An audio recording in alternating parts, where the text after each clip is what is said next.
Assalamualaikum warahmatullahi wabarakatuh. Perkenalkan, nama saya Muhammad Fauzi Sinaga dari kelas TAN 7B. Saya dari mahasiswa Politeknik Pembangunan Pertanian Medan, bisa juga disingkat dengan Polbangkan Medan. Selamat datang di video kami. Hari ini kita akan membahas Undang-Undang Nomor 13 Tahun 2016 tentang paten. Undang-undang ini sangat penting bagi pengembangan inovasi dan perlindungan hak kekayaan intelektual di Indonesia. Mari kita mulai. Pertama, apa itu paten? Paten adalah hak eksklusif yang diberikan oleh negara kepada inventor atau penemu untuk menguasai suatu invensi. Hak ini berlaku selama 20 tahun dan memberikan perlindungan hukum terhadap penggunaan, produksi, dan penjualan invensi tanpa izin. Menurut WIPO atau World Intellectual Property Organization, paten adalah hak eksklusif yang diberikan kepada penemu untuk mengontrol penggunaan invensi mereka selama periode tertentu. Biasanya 20 tahun. Paten bertujuan untuk mendorong inovasi dengan memberikan insentif kepada penemu. Dan menurut IA di tahun 2020, paten adalah hak yang diberikan untuk melindungi invensi baru yang memberikan solusi terhadap masalah teknis dan membantu dalam pengembangan ekonomi dengan memperkuat daya saing produk. Beberapa contoh invensi yang dapat dipatenkan. Yang pertama itu ialah perangkat teknologi, misalnya smartphone baru dengan fitur unik yang belum ada sebelumnya. Yang kedua, proses produksi, metode baru dalam pengolahan makanan yang meningkatkan efisiensi dan kualitas produk. Yang ketiga, alat medis, invensi seperti alat bedah yang dirancang untuk meningkatkan keselamatan pasien. Yang keempat, bahan baru. Bahan baru ini komposisi kimia baru untuk bahan baku yang lebih efisien dan ramah lingkungan. Yang kelima, desain produk. Desain unik untuk kemasan produk yang menarik dan fungsional. Yang keenam, software atau algoritma, yang dimana program komputer dengan algoritma inovatif yang meningkatkan performa atau fungsi tertentu. Yang ketujuh, varietas tanaman baru, yang dimana varietas tanaman hasil pemeliharaan yang memiliki ketahanan terhadap hama dan penyakit.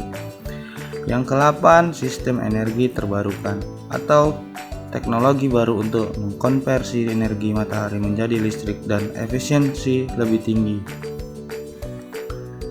Invensi tersebut harus memenuhi syarat kebaruan, langkah inventif, dan dapat diterapkan secara industri untuk mendapatkan perlindungan paten. Undang-Undang Nomor 13 Tahun 2016 tentang paten memiliki beberapa tujuan utama, antara lain yaitu: yang pertama yaitu melindungi inovasi, yang dimana memberikan perlindungan hukum terhadap penemuan baru agar penemu dapat mengontrol penggunaan invensi mereka. Yang kedua, mendorong inovasi dan kreativitas, yang dimana meningkatkan motivasi bagi individu dan perusahaan untuk melakukan penelitian dan pengembangan melalui jaminan hak eksklusif. Yang ketiga yaitu meningkatkan daya saing, yang dimana mendorong pengembangan teknologi dan produk baru yang dapat meningkatkan daya saing nasional di pasar global.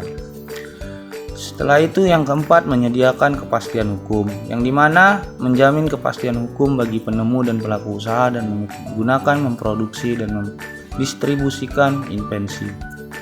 Yang kelima yaitu mendorong transfer teknologi, yang di sini yaitu memfasilitasi transfer teknologi antara lain penemu dan industri sebagai invensi dapat dimanfaatkan secara luas. Yang keenam, meningkatkan kesadaran akan kekayaan intelektual, meningkatkan pemahaman masyarakat tentang pentingnya perlindungan kekayaan intelektual termasuk paten. Baru yang terakhir yaitu 7, pengatur proses paten secara efisien, yang dimana menyusun prosedur yang jelas dan efisien untuk pengajuan, pemeriksaan, dan pemberian paten. Dengan tujuan-tujuan ini, Undang-Undang Nomor 13 Tahun 2016 diharapkan dengan adanya hak paten, penemu memiliki insentif untuk berinvestasi dalam penelitian dan pengembangan dan dapat menciptakan lingkungan yang kondusif bagi inovasi dan pengembangan teknologi di Indonesia. Berikut adalah langkah-langkah untuk mendaftarkan paten. Yang pertama yaitu persiapkan dokumen. Persiapkan dokumen ini ada beberapa macam. Yang pertama itu buat deskripsi rinci tentang invensi. termasuk cara kerjanya dan manfaatnya. Yang kedua, tentukan klaim yang menjelaskan aspek-aspek yang ingin dilindungi. Yang ketiga, serta ilustrasi atau gambar jika perlu untuk menjelaskan invensi. Dan yang kedua, dan ada juga yang tadi langkah-langkah untuk mendaftarkan paten. Yang kedua, pencarian awal, yang dimana lakukan pencarian untuk memastikan bahwa invensi Anda belum dipatenkan oleh orang lain. Ini dapat dilakukan melalui database paten. Yang ketiga, pengisian formulir permohonan, yaitu isi formulir permohonan paten yang disediakan oleh Direktorat Jenderal Kekayaan Intelektual atau DJKI Indonesia. Yang keempat, pengajuan permohonan. Pengajuan permohonan yaitu ajukan permohonan paten beserta semua dokumen yang diberlakukan ke DJKI, baik secara online melalui sistem e-filing atau secara langsung. Yang kelima, pembayaran biaya, yang dimana bayar biaya pendaftaran yang ditetapkan. Biaya ini dapat bervariasi tergantung pada jenis paten yang diajukan. Yang keenam, pemeriksaan formil. Setelah pengajuan, DJKI akan melakukan pemeriksaan formil untuk memastikan bahwa semua dokumen lengkap dan sesuai. Yang ketujuh, pemeriksaan substantif, yang dimana jika memenuhi syarat formil, permohonan akan dilanjutkan ke pemeriksaan substantif untuk menilai kebaruan, langkah inventif, dan penerapan industri dan dari invensi. Yang ke-8, pemberian paten. Jika permohonan disetujui, paten akan diberikan dan permohonan akan menerima sertifikat paten. Dan yang terakhir yaitu pemeliharaan paten, yang dimana paten harus dipelihara dengan membayar biaya tahunan selama masa berlaku paten, biasanya 20 tahun.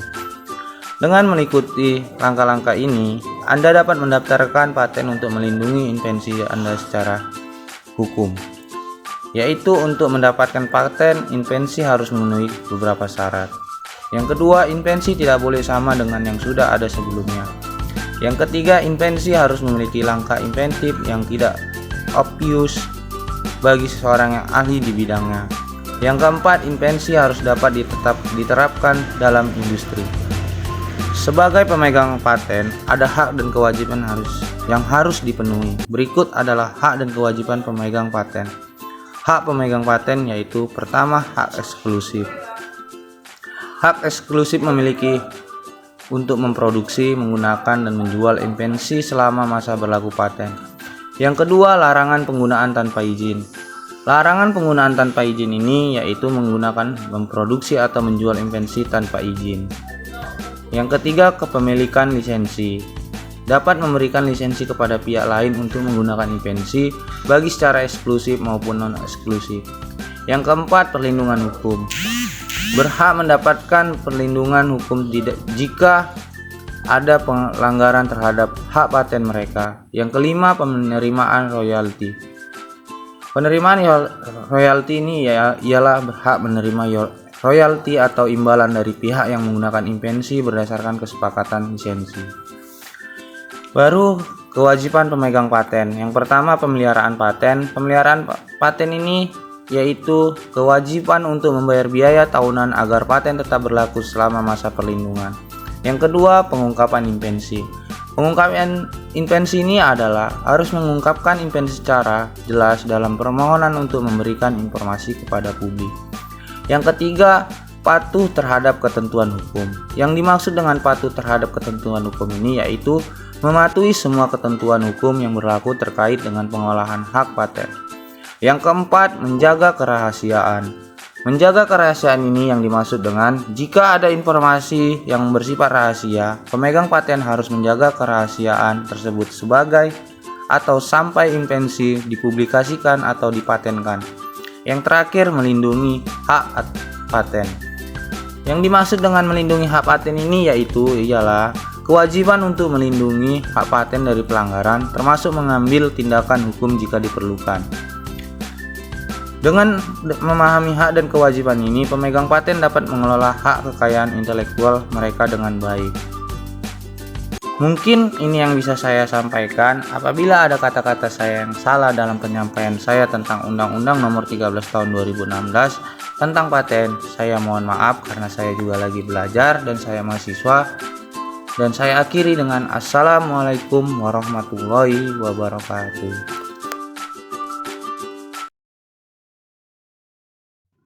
Assalamualaikum warahmatullahi wabarakatuh. Selamat datang di channel kami. Pada video kali ini kita akan membahas Peraturan Menteri Perdagangan Nomor 7 Tahun 2004 tentang perubahan kedua atas Peraturan Menteri Perdagangan Nomor 36 Tahun 2023. Mari kita pelajari lebih dalam mengenai kebijakan dan peraturan impor yang baru ini. Perdagangan internasional adalah salah satu pilar penting bagi perekonomian Indonesia. Dengan adanya peraturan yang jelas, diharapkan proses impor dapat lebih teratur dan transparan. Peraturan ini bertujuan untuk menjawab tantangan yang dihadapi dalam perdagangan global, termasuk fluktuasi pasar dan kebutuhan akan barang tertentu. Peraturan ini sangat penting untuk menciptakan iklim perdagangan yang sehat. Dengan adanya perubahan ini, diharapkan akan ada peningkatan efisiensi dalam proses impor. Peraturan Menteri Perdagangan Nomor 7 Tahun 2024 ini memiliki beberapa poin penting yang perlu kita ketahui. Mari kita ulas satu persatu. Peraturan Menteri Perdagangan Nomor 7 Tahun 2024 ini memiliki beberapa poin penting yang perlu kita ketahui. Mari kita ulas satu persatu. Perubahan ini bertujuan untuk meningkatkan efektivitas pengaturan dan kebijakan impor dan agar lebih responsif terhadap dinamika pasar. Peraturan Menteri Perdagangan Nomor 7 Tahun 2024 tentang ketentuan umum di bidang perdagangan memiliki beberapa tujuan utama. Antara lain yaitu 1. Meningkatkan keteraturan perdagangan. Meningkatkan keteraturan perdagangan yaitu menyusun kerangka regulasi yang jelas untuk mendorong keteraturan dalam pelaksanaan kegiatan perdagangan. Yang kedua, melindungi konsumen. Melindungi konsumen yaitu menjamin perlindungan hak-hak konsumen melalui pengaturan yang transparan dan akuntabel terkait barang dan jasa yang diperdagangkan. Lalu yang ketiga, mendukung kegiatan usaha. Yang dimaksud dengan mendukung kegiatan usaha ini yaitu memberikan kemudahan dan kepastian hukum bagi pelaku usaha dalam menjalankan kegiatan perdagangan, sehingga dapat meningkatkan daya saing. Yang keempat, meningkatkan kualitas produk. Yang dimaksud dengan meningkatkan kualitas produk yaitu mendorong pelaku usaha untuk mematuhi standar kualitas dan keamanan produk yang diperdagangkan demi kepuasan konsumen.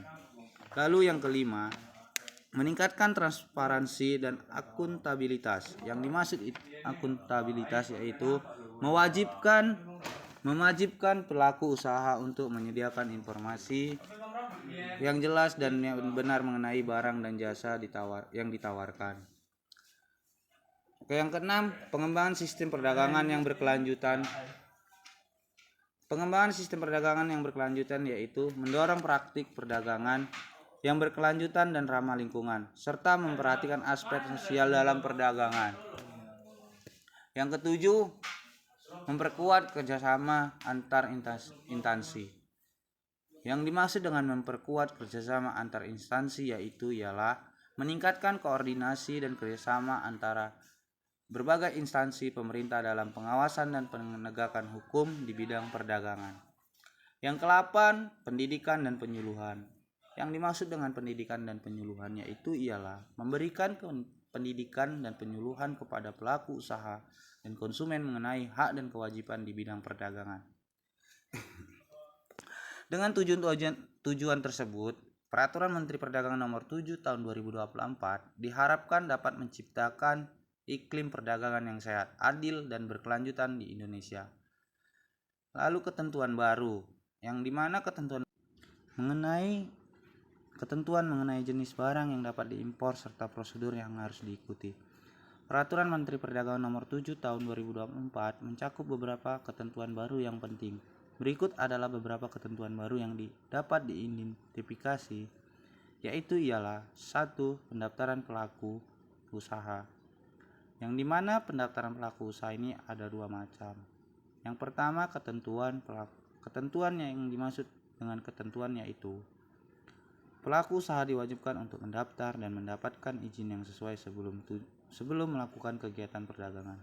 Yang kedua, tujuan itu yaitu untuk meningkatkan transparansi atau akuntabilitas pelaku usaha di pasar. Yang kedua, standar kualitas dan keamanan produk. yaitu ketentuannya penetapan standar baru untuk kualitas dan keamanan produk yang harus dipatuhi oleh semua pelaku usaha. Yang kedua, tujuan melindungi konsumen dari produk yang tidak memenuhi standar. Lalu yang ketiga, informasi produk yang wajib disampaikan, yaitu ketentuannya pelaku usaha diwajibkan untuk menyampaikan informasi yang jelas dan akurat mengenai barang dan jasa, termasuk label dan deskripsi produk. Tujuannya yaitu meningkatkan kesadaran konsumen dan membantu mereka dalam pengambilan keputusan.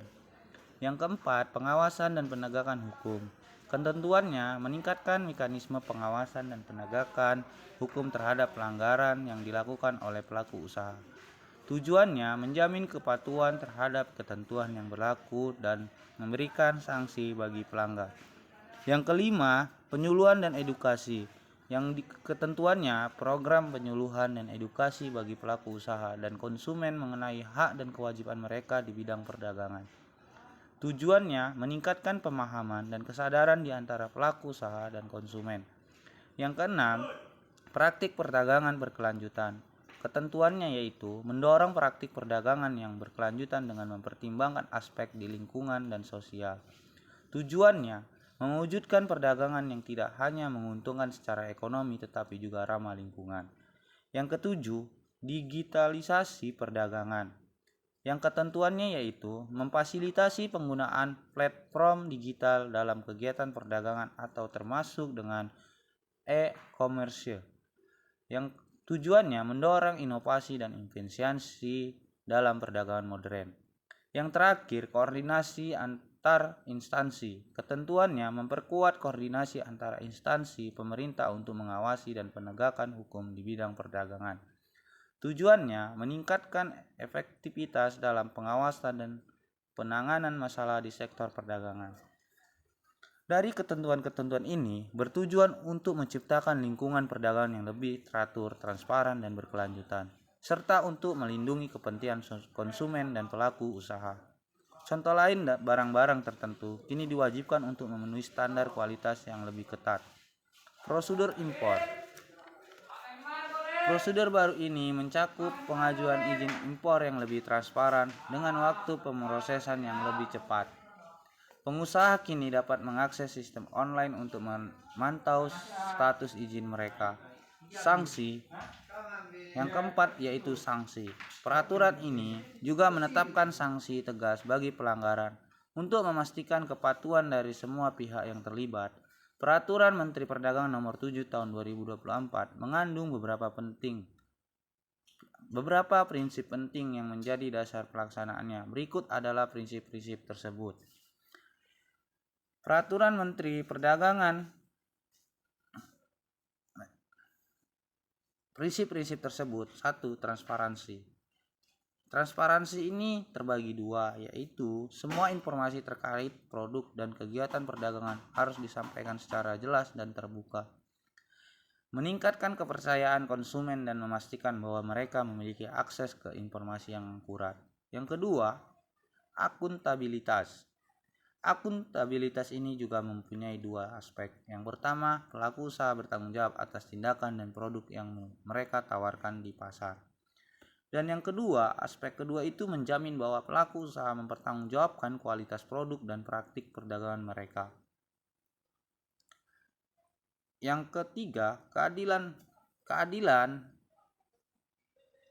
menjamin perlakuan yang adil dan bagi semua pelaku usaha tanpa diskriminasi, menciptakan iklim perdagangan yang sehat dan berkompetensi secara adil. Yang keempat, berkelanjutan. Berkelanjutan juga mempunyai dua aspek. Yang pertama, mendorong praktik perdagangan yang ramah lingkungan dan sosial. Yang kelima, mewujudkan perdagangan yang hanya untuk menguntungkan secara ekonomi tapi juga berkontribusi pada berkelanjutan lingkungan. Baru yang kelima, partisipatif, yang mempunyai dua aspek juga, melibatkan semua pemangku kepentingan termasuk pelaku usaha konsumen dalam proses pengambilan keputusan. Yang kedua, meningkatkan rasa memiliki dan keterlibatan dalam kebijakan perdagangan. Mungkin ini yang bisa saya sampaikan. Apabila ada kata-kata saya yang salah, saya mohon maaf karena saya lagi belajar juga, karena saya mahasiswa. Mohon maaf. dan saya akhiri dengan Assalamualaikum warahmatullahi wabarakatuh.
Assalamualaikum warahmatullahi wabarakatuh.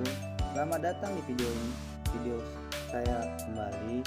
Hari ini kita akan membahas Undang-Undang Nomor 16 Tahun 2006 yang sangat penting dalam pengembangan sektor pertanian, perikanan, dan kehutanan di Indonesia.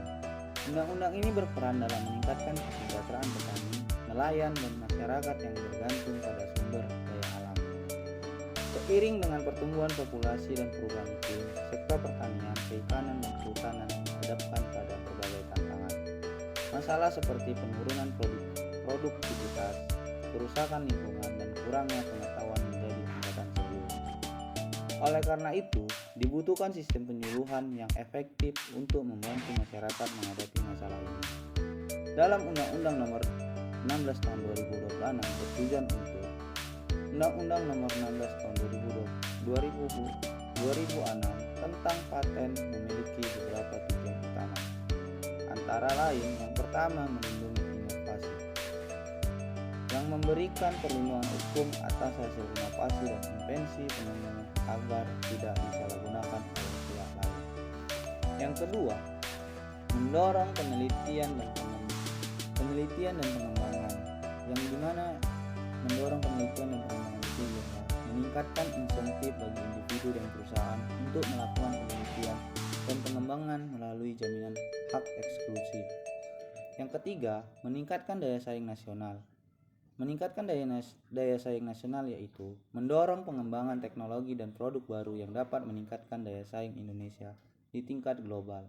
Yang keempat, menjamin kepastian hukum. Yang dimaksud menjamin kepastian hukum itu ialah memberikan kepastian hukum bagi penemu dan pelaku usaha dalam menggunakan dan mengkomersialkan invensi. Yang kelima, mendukung transfer teknologi. Yang dimaksud dengan mendukung transfer teknologi ialah memfasilitasi transfer teknologi dan inovasi ke industri, sehingga invensi dapat dimanfaatkan secara luas. Yang keenam, mengatur proses secara efisien. Yang dimaksud dengan mengatur proses secara efisien ialah menyusun prosedur yang jelas dan efisien untuk pengajuan, pemeriksaan, dan pemberian paten. Yang terakhir, meningkatkan kesadaran akan hak kekayaan intelektual. Yang dimaksud dengan meningkatkan kesadaran akan hak kekayaan intelektual yaitu meningkatkan pemahaman masyarakat tentang pentingnya perlindungan hak kekayaan intelektual, termasuk paten.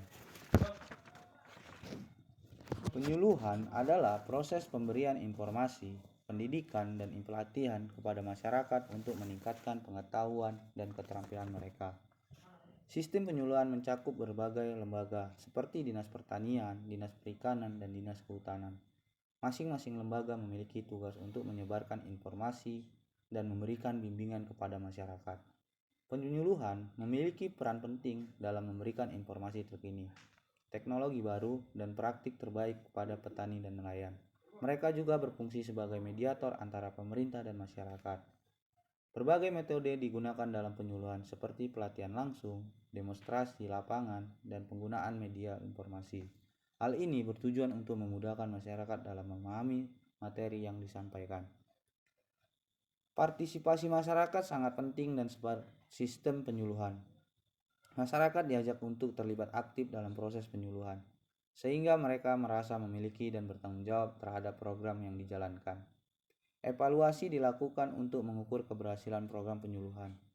Feedback dari masyarakat sangat penting untuk perbaikan program di masa depan. Mari kita lihat bagaimana implementasi Undang-Undang Nomor 16 Tahun 2006 di lapangan. Contoh program penyuluhan, yaitu banyak program penyuluhan yang telah dilaksanakan seperti penyuluhan tentang budidaya padi yang berhasil meningkatkan hasil panen petani di berbagai daerah. Yang kedua, tantangan dalam implementasi. Namun, masih ada tantangan yang dihadapi seperti kurangnya penyuluh yang terlatih dan minimnya anggaran untuk kegiatan penyuluhan.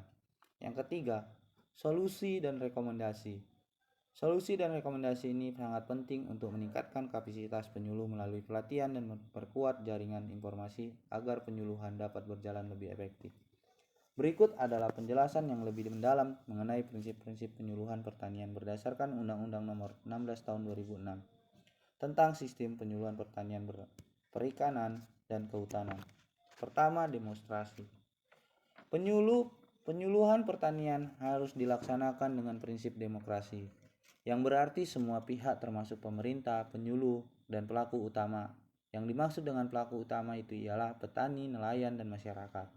Memiliki hak untuk menyampaikan pendapat dan berpartisipasi dalam proses penyuluhan. Hal ini menciptakan ruang dialog yang sehat dan saling menghormati, sehingga keputusan yang diambil dapat mencerminkan kebutuhan dan aspirasi semua pihak. Yang kedua itu manfaat. Manfaat bagi penyuluh harus memberikan manfaat yang nyata bagi pelaku utama dan pelaku usaha. Ini mencakup peningkatan pengetahuan, keterampilan, dan perubahan perilaku yang dapat meningkatkan produktivitas dan pendapatan mereka. Penyuluhan yang efektif harus mampu menjawab tantangan yang dihadapi oleh pelaku utama dalam usaha mereka, sehingga mereka dapat meningkatkan kesejahteraan dan kualitas hidup. Yang ketiga itu kesetaraan. Kesetaraan ini yaitu prinsip kesetaraan menekankan bahwa semua pelaku dalam penyuluhan harus diperlakukan sebagai mitra yang setara. Penyuluh tidak hanya berperan sebagai pemberi informasi, tetapi juga sebagai fasilitator yang mendengarkan dan menghargai masukan dari pelaku utama. Hal ini penting untuk menciptakan hubungan yang saling menguntungkan dan menghindari dominasi satu pihak di atas pihak lainnya. Yang keempat itu keterpaduan. Keterpaduan ini penyuluh harus dilaksanakan secara terpadu, yang berarti bahwa semua kegiatan penyuluhan harus saling terkait dalam mendukung satu sama lain. Keterpaduan ini mencakup integrasi antara berbagai sektor sebagai pertanian, perikanan, dan kehutanan secara antara pemerintah, masyarakat, dan sektor swasta. Dengan cara ini, penyuluhan dapat lebih efektif dalam mencapai tujuan pembangunan yang berkelanjutan. Yang kelima, keseimbangan. Keseimbangan ini dalam penyuluhan harus memperhatikan keseimbangan antara berbagai aspek seperti kebijakan, inovasi teknologi, dan kearifan lokal. Ini termasuk pengarusutamaan gender, di mana penyuluhan harus memastikan bahwa baik pria maupun wanita memiliki akses yang sama terhadap informasi dan sumber daya. Keseimbangan juga berarti memperhatikan kelestarian lingkungan dalam setiap kegiatan penyuluhan. Yang keenam, keterbukaan. Prinsip keterbukaan harus penyuluhan dilakukan dengan transparansi. Semua informasi yang relevan harus dapat diakses oleh pelaku utama dan pelaku usaha. Keterbukaan ini menciptakan kepercayaan antara penyuluh dan masyarakat, serta memungkinkan pelaku utama untuk membuat keputusan yang lebih baik berdasarkan informasi yang akurat. Yang ketujuh itu kerjasama. Dalam kerjasama, penyuluh harus dilaksanakan dalam semangat kerjasama antara berbagai pihak. Hal ini mencakup kolaborasi antara pemerintah, lembaga swasta, organisasi non-pemerintah, dan masyarakat. Kerjasama ini penting untuk mengoptimalkan sumber daya yang ada dan menciptakan sinergi dalam mencapai tujuan penyuluhan. Yang ke-8 itu ialah partisipatif. Dalam partisipatif, penyuluh harus melibatkan pelaku utama dan pelaku usaha secara aktif dalam setiap tahap. Mulai dari perencanaan hingga evaluasi, dengan melibatkan mereka, penyuluhan dapat lebih relevan dan sesuai dengan kebutuhan nyata di lapangan. Partisipasi ini juga meningkatkan rasa memiliki dan tanggung jawab pelaku utama terhadap program penyuluhan. Yang kesembilan itu kemitraan. Prinsip kemitraan pentingnya hubungan saling menghargai dan saling menguntungkan antara penyuluh dan pelaku utama. Penyuluh harus berperan sebagai mitra yang mendukung pelaku utama dan mengembangkan usaha mereka. Bukan hanya sebagai penyampaian informasi, kemitraan ini juga mencakup dukungan dari berbagai pihak termasuk lembaga pemerintah dan swasta. Yang ke-10 dan yang terakhir ini ialah keberlanjutan. Yang dimaksud dengan keberlanjutan itu ialah penyuluh harus dilakukan secara berkelanjutan, yang berarti bahwa program penyuluh tidak hanya bersifat sementara tetapi harus terus-menerus ada dan berkembang. Berkelanjutan ini penting untuk memastikan bahwa pelaku utama dapat terus mengakses informasi dan dukungan yang mereka perlukan untuk meningkatkan usaha mereka. Mungkin ini yang bisa saya dapat sampaikan dalam Undang-Undang Nomor 16 Tahun 2006 tentang sektor pertanian, perkebunan, dan kehutanan. Apabila ada kata-kata saya yang salah, mohon maaf. Saya akhiri dengan Assalamualaikum warahmatullahi wabarakatuh.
Assalamualaikum warahmatullahi wabarakatuh. Perkenalkan, nama saya Muhammad Fauzi Sinaga. Saya dari mahasiswa Politeknik Pembangunan Pertanian Medan. Di sini saya akan menjelaskan dan akan membahas tentang Peraturan Menteri Pertanian Nomor 67 Tahun 2016 yang menjadi landasan penting dalam pembinaan kelembagaan petani Indonesia. Pertanian adalah sektor vital bagi perekonomian Indonesia. Namun, tantangan seperti perubahan iklim, kurangnya akses informasi, dan teknologi menjadi penghalang bagi petani. Oleh karena itu, pemerintah perlu memberikan perhatian khusus untuk membina kelembagaan pertanian. Peraturan Menteri Pertanian Nomor 67 Tahun 2016 memiliki beberapa tujuan penting, antara lain: yang pertama, meningkatkan kualitas penyuluhan, meningkatkan efektivitas dan kualitas penyuluh pertanian untuk mendukung peningkatan produktivitas dan kesejahteraan petani. Yang kedua, memberdayakan petani. Yang dimaksud dengan memberdayakan petani ini ialah memberikan pengetahuan dan keterampilan kepada petani agar mampu mengelola usaha tani dengan baik dan mandiri. Yang ketiga itu mendorong inovasi pertanian. Yang dimaksud dengan mendorong inovasi pertanian itu ialah mendorong penyebaran teknologi dan inovasi dalam praktik pertanian untuk meningkatkan hasil pertanian. Yang keempat, mengembangkan sistem penyuluhan yang terintegrasi. Yang dimaksud dengan mengembangkan sistem penyuluhan yang terintegrasi yaitu adalah mengembangkan sistem penyuluhan yang melibatkan berbagai pihak, termasuk pemerintah, swasta, dan lembaga masyarakat. Yang terakhir itu meningkatkan ketahanan pangan. Yang dimaksud dengan meningkatkan ketahanan pangan itu ialah mendukung upaya pemerintah dalam mencapai ketahanan pangan melalui peningkatan produksi pertanian. Dalam Peraturan Menteri Pertanian Nomor 67 Tahun 2016 tentang penyuluhan pertanian mencakup beberapa aspek penting, antara lain Yang pertama itu penyuluhan pertanian terintegrasi, yang dimana penyuluhan harus melibatkan berbagai stakeholders, termasuk pemerintah, akademisi, dan lembaga swadaya masyarakat, untuk menciptakan sinergi dalam penyuluhan. Yang kedua, pendekatan berbasis kebutuhan. Yang dimaksud dengan pendekatan berbasis kebutuhan itu ialah penyuluhan dirancang berdasarkan kebutuhan dan karakteristik petani sehingga lebih relevan dan efektif dalam meningkatkan pengetahuan dan keterampilan. Yang ketiga itu pengembangan sumber daya manusia. Yang dimaksud dengan pengembangan sumber daya manusia itu ialah pelatihan dan meningkatkan kapasitas penyuluh pertanian agar dapat memberikan informasi dan bimbingan yang berkualitas kepada petani. Yang keempat, menggunakan teknologi informasi, memanfaatkan teknologi informasi dan komunikasi untuk menyebarkan informasi pertanian dan mempermudah akses petani terhadap pengetahuan baru. Yang kelima itu partisipasi petani. Yang dimaksud dengan partisipasi petani ini ialah mendorong partisipasi aktif petani dalam proses penyuluhan, sehingga mereka merasa memiliki dan bertanggung jawab atas keberhasilan usaha tani. Yang keenam ini monitoring atau evaluasi. Yang dimaksud dengan monitoring dan evaluasi itu ialah menetapkan mekanisme untuk memantau dan mengevaluasi efektivitas program penyuluhan agar terus dapat diperbaiki dan disesuaikan dengan kondisi di lapangan. Yang terakhir itu ialah ketahanan pangan. Yang dimaksud dengan ketahanan pangan ini ialah menyelaraskan program penyuluhan dengan tujuan ketahanan pangan nasional untuk meningkatkan produksi dan kualitas hasil pertanian. Dari aspek-aspek ini bertujuan untuk menciptakan sistem penyuluhan pertanian yang lebih efektif, efisien, dan responsif terhadap kebutuhan petani serta tantangan yang dihadapi di sektor pertanian. Dalam pembentukan kelompok petani, ada langkah awal yang krusial. Dalam kelompok petani, petani dapat berbagi informasi, pengalaman, dan saling mendukung. Dengan adanya kelompok, mereka akan lebih mudah mengakses pelatihan dan sumber daya. Prinsip pembentukan dan penguatan kelompok tani mencakup beberapa aspek penting, yaitu yang pertama partisipatif, yang kedua kemandirian, yang ketiga keterbukaan, yang keempat kolaboratif, yang kelima inovatif. Yang dimaksud dengan inovatif ini ialah mendorong anggota kelompok untuk berinovasi dalam praktek pertanian, termasuk penggunaan teknologi baru dan metode pertanian yang berkelanjutan. Yang keenam ini berbasis potensi lokal. Yang dimaksud dengan potensi lokal ini ialah mengembangkan kelompok tani dengan memanfaatkan potensi dan sumber daya lokal yang ada sehingga lebih relevan dan efektif. Yang ketujuh ini pemberdayaan. Yang dimaksud dengan pemberdayaan ini ialah meningkatkan kapasitas anggota kelompok melalui pelatihan dan pendidikan agar mereka lebih mampu mengelola usaha tani dan meningkatkan kesejahteraan. Yang ke-8 ini sustainabilitas, yang dimana memastikan bahwa kegiatan kelompok tani dapat berlangsung dalam jangka panjang dan memberikan manfaat yang berkelanjutan bagi anggotanya. Dengan menerapkan prinsip-prinsip ini, kelompok tani diharapkan dapat menjadi lebih kuat, mandiri, dan mampu menghadapi tantangan yang ada dalam sektor pertanian. Dan ada juga koperasi. Koperasi pertanian menjadi sarana penting untuk meningkatkan daya tawar petani. Koperasi memungkinkan petani untuk mengakses modal, pemasaran, dan teknologi. Dalam koperasi kelompok tani merupakan organisasi ekonomi yang dibentuk oleh para petani untuk meningkatkan kesejahteraan anggota melalui kerjasama dalam bidang usaha pertanian. Berikut adalah beberapa aspek penting mengenai koperasi kelompok tani. Yang pertama itu tujuan koperasi, yaitu meningkatkan kesejahteraan anggota. Yang kedua, meningkatkan produksi. Yang kedua, yaitu fungsi koperasi, yang dimana fungsi koperasi ini yaitu pemasaran, pengadaan, dan pelatihan. Yang ketiga, prinsip koperasi, yang dimana prinsip koperasi ini ialah keanggotaan sukarela, pengelolaan demokratis, pembagian sisa hasil usaha.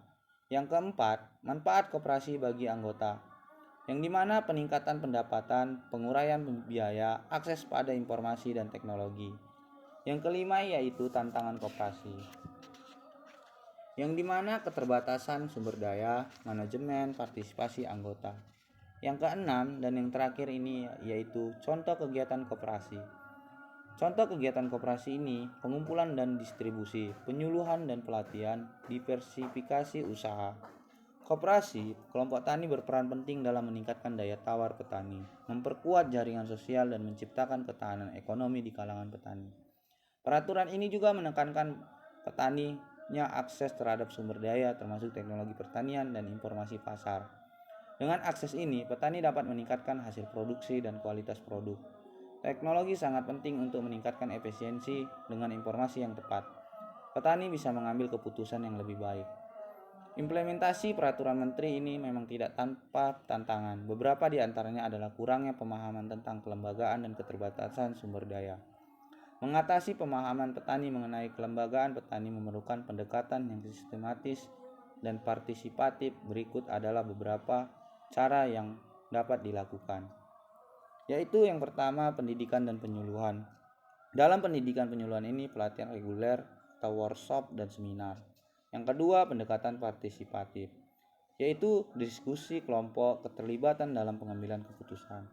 Yang ketiga itu penyampaian informasi yang jelas, yang dimana materi edukasi yang mudah dipahami, studi kasus. Yang keempat itu penggunaan teknologi. Dalam penggunaan teknologi ini yaitu platform digital atau webinar dan e-learning. Yang kelima, membangun jaringan. Dalam membangun jaringan ini kolaborasi dengan lembaga, pembentukan kelompok diskusi. Yang keenam, memberikan contoh nyata. Yang dimaksud dengan memberikan contoh nyata ini ialah demonstrasi praktis program mentoring. Yang ketujuh, dan yang ini yang terakhir, monitoring dan evaluasi. Yang dimaksud monitoring dan evaluasi yaitu ialah feedback dari petani, evaluasi yang berkala. Dengan pendekatan yang tepat, pemahaman petani mengenai kelembagaan petani dapat ditingkatkan yang pada gilirannya yang akan memperkuat keterlibatan mereka dalam kelembagaan dan meningkatkan kesejahteraan mereka. Mungkin ini yang bisa saya sampaikan dalam Undang-Undang Nomor 67 Tahun 2016 yang menjadi landasan penting dalam pembinaan kelembagaan petani di Indonesia. Apabila ada penyampaian saya yang salah dan berkenan kata-kata yang tidak enak, mungkin saya mohon maaf dan saya akhiri. Assalamualaikum warahmatullahi wabarakatuh.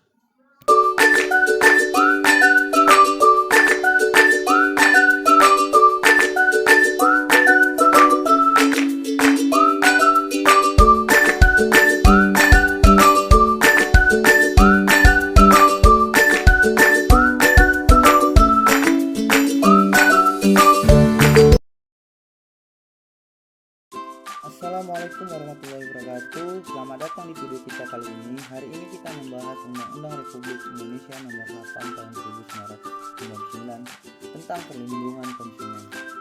Sebuah undang-undang yang sangat penting untuk menciptakan keadilan dalam transaksi antara produsen dan konsumen. Perlindungan konsumen merupakan hal yang krusial dalam dunia perdagangan. Dengan adanya Undang-Undang Nomor 8 Tahun 1999, konsumen dilindungi dari praktik-praktik bisnis yang berlebihan. Mari kita lihat lebih dalam tentang undang-undang ini.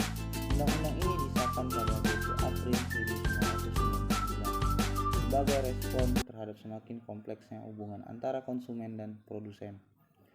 Dengan meningkatkannya jumlah produk dan layanan, penting bagi konsumen untuk memiliki perlindungan hukum. Tujuan utama dari Undang-Undang Nomor 8 Tahun 1999 adalah 1. Melindungi hak konsumen. Menjamin hak-hak konsumen untuk mendapatkan informasi yang jelas dan benar tentang barang dan jasa yang dikonsumsi. Yang kedua, mendorong kesadaran konsumen, yaitu meningkatkan kesadaran masyarakat tentang hak dan kewajiban sebagai konsumen. Yang ketiga, mewujudkan persaingan usaha yang adil, yaitu menciptakan iklim usaha yang sehat dan adil bagi produsen dan konsumen. Yang keempat, meningkatkan kualitas barang dan jasa, yaitu mendorong produsen untuk menjaga kualitas dan keamanan barang dan jasa yang diperdagangkan. Yang kelima, menyelesaikan sengketa, yaitu menyediakan mekanisme penyelesaian sengketa antara konsumen dan pelaku usaha secara efektif. Yang keenam, memberdayakan konsumen, yaitu memberikan pengetahuan dan keterampilan kepada konsumen untuk membuat keputusan yang tepat dalam berbelanja. Dengan tujuan-tujuan tersebut, Undang-Undang Nomor 8 Tahun 1999 berupaya menciptakan hubungan yang harmonis antara konsumen dan pelaku usaha serta menjamin kepentingan konsumen dalam perekonomian. Undang-undang ini menetapkan beberapa hak dan kewajiban bagi konsumen. Hak konsumen antara lain, hak untuk mendapatkan informasi yang benar, jelas, dan jujur, hak untuk memilih barang dan jasa, hak untuk mendapatkan kompensasi, ganti rugi, dan penggantian. Sementara itu, kewajiban konsumen meliputi yang pertama, kewajiban untuk membaca informasi yang disediakan. Yang kedua, kewajiban untuk menggunakan barang dan atau jasa yang bijak. Lalu, contoh praktik bisnis yang merugikan konsumen. Undang-Undang Nomor 8 Tahun 1999 juga melindungi konsumen dari praktik-praktik tidak adil seperti pertama, penipuan dalam iklan. Yang kedua, produk yang tidak sesuai dengan standar keamanan. Yang ketiga, ketidakjelasan dalam masyarakat dan ketentuan. Lembaga Perlindungan Konsumen. Untuk menegakkan undang-undang ini dibentuk Lembaga Perlindungan Konsumen seperti Badan Perlindungan Konsumen Nasional atau BPKN. Lembaga ini berperan dalam memberikan edukasi kepada konsumen yang menyelesaikan sengketa. Undang-Undang Nomor 8 Tahun 1999 tentang perlindungan konsumen di Indonesia mengatur berbagai aspek yang berkaitan dengan hak dan kewajiban konsumen serta pelaku usaha. Berikut adalah penjelasan mengenai prinsip-prinsip perlindungan konsumen yang diatur dalam undang-undang tersebut ialah yang pertama, kepastian hukum. Kepastian hukum adalah prinsip ini menekankan pentingnya adanya kepastian hukum bagi konsumen dan bertransaksi. Konsumen berhak mendapatkan informasi yang jelas dan akurat mengenai barang dan jasa yang mereka beli. Hal ini mencakup informasi tentang spesifikasi, harga, dan cara penggunaan produk. Dengan adanya kepastian hukum, konsumen dapat mengambil keputusan yang lebih baik dan terhindar dari penipuan. Yang kedua, keadilan. Keadilan adalah perlindungan konsumen harus dilakukan dengan prinsip keadilan, di mana konsumen berhak mendapatkan perlakuan yang adil dalam setiap transaksi. Pelaku usaha tidak boleh melakukan tindakan yang merugikan konsumen, seperti penipuan atau penyembunyian informasi. Penting, keadilan juga mencakup hak konsumen untuk mendapatkan ganti rugi jika mengalami kerugian akibat produk yang cacat atau tidak sesuai dengan janji. Yang ketiga itu ialah kesehatan dan keselamatan. Konsumen berhak mendapatkan barang atau jasa yang aman dan tidak membahayakan kesehatan dan keselamatan mereka. Pelaku usaha wajib memastikan bahwa produk yang mereka tawarkan telah memenuhi standar keselamatan dan kesehatan yang ditetapkan. Jika suatu produk terbukti berbahaya, konsumen berhak mendapatkan informasi dan tindakan yang diperlukan, termasuk penarikan produk dari peredaran. Yang keempat itu kualitas. Kualitas ini ialah konsumen berhak mendapatkan barang dan jasa yang berkualitas sesuai dengan janjinya. Pelaku usaha harus memastikan bahwa produk mereka memenuhi standar kualitas yang ditetapkan. Jika produk tidak memenuhi standar kualitas, konsumen berhak mengajukan komplain dan meminta pengembalian atau menggantikan barang. Yang kelima, informasi. Konsumen berhak mendapatkan informasi yang benar, jelas, dan jujur mengenai barang atau jasa yang mereka beli. Informasi ini harus mencakup semua aspek yang relevan, termasuk harga, spesifikasi, cara penggunaan, dan risiko yang mungkin timbul. Pelaku usaha wajib memberikan informasi yang transparan dan tidak berputar-putar. Yang keenam, kebebasan memilih. Kebebasan memilih ini, konsumen memiliki hak untuk memilih barang atau jasa sesuai dengan kebutuhan dan keinginan mereka. Pelaku usaha tidak boleh memaksa atau menekankan konsumen untuk membeli produk tertentu. Kebebasan memilih ini juga mencakup hak untuk membandingkan produk dari berbagai pelaku usaha sebelum membuat keputusan pembelian. Yang ketujuh, perlindungan terhadap praktik usaha yang curang. Undang-undang ini melarang praktik usaha yang curang seperti iklan yang menipu, penipuan, dan praktis bisnis yang tidak etis.